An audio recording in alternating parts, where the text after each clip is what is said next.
Hi, I'm Tony Lawrence and I live alone. One of the problems of living alone is that I'm 78 years old and I'm afraid of going up on ladders. Okay, fine. I was afraid of going up on ladders when I was 22. Okay, fine.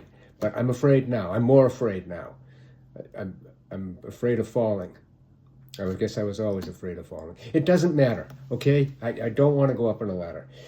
But earlier this week, one of my 10-year fire alarms started chirping smoke sensor error. And it would do this every few minutes. By the way, these 10-year fire alarms are great. You don't have to change the battery. You just throw it away. We just contribute to the waste and the trash heaps and the great dumps and the pollution and everything else by throwing them away after 10 years. So much better than changing a battery every year. Anyway, so I climbed up on a ladder very, very slowly and cautiously, and I reached up and I untwisted the fire alarm from the ceiling so it was hanging down and I could get at the wires so I could disconnect it. And then I had a problem. Well, I have to reach up with two hands to disconnect it because I have to hold it and tug at the wires with the other hand. I didn't like that too much, but I tried. I did try. I'm a man. I am a manly man, and I tried, and I couldn't get the damn thing to disconnect. It just stuck in there, like it was glued, but it wasn't, of course.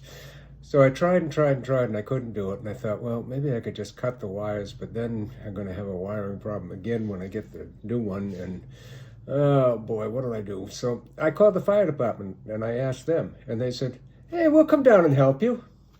Okay, hey, fire department. And I thought they were going to come rolling up in a truck, a couple of guys, right? No, no, no, no, no.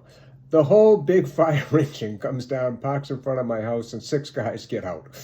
Wow, that's fire department service. We'll come down and help you out.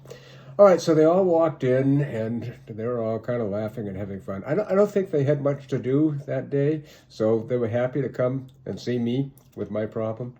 So one of the guys who seemed to be in charge, he climbed up on the ladder and tried to unhook the fire alarm. And he couldn't get it to come out either. And I felt pretty bad about it. No, I didn't. I felt good about that because I proved that I was not a jerk and not weak. And if he can't get it out, then why would you expect me to get it out? Yeah, I'm 78. Yeah. Anyway, so I think if I remember right, one of the other ones went up there and tried, and he couldn't get it out either. And finally, one of them asked for a screwdriver, which I should have had right at hand, but I didn't, and so they had to go out to their truck and get one. I felt bad about that, I really did, because I could have found a screwdriver pretty easily. But they came in with their screwdriver, and with that they managed to pop the wire off. And then he put the thing down on the table and he said, "Okay, you're all set." And then right then it chirped again. He said, "Oh yeah, battery. Let's take that out." I said, you can't take it out. It's a 10-year battery." "Oh, okay, well," and he picks it up and he studies it and looks at the back and looks at the front, looks at the back again. He says, "Oh, wait a minute. Here's this little thing. It tells you that you can turn it with a screwdriver and it will turn off the battery and kill it forever." Well, good thing he had a screwdriver then, isn't it? Because that's what he did. He turned the thing and off it went.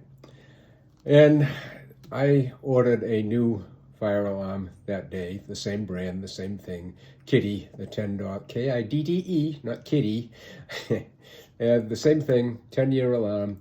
And when it came, I climbed up on the damn ladder again, and this time I managed to get it hooked up without feeling too much afraid, although actually I was kind of quivering a little bit.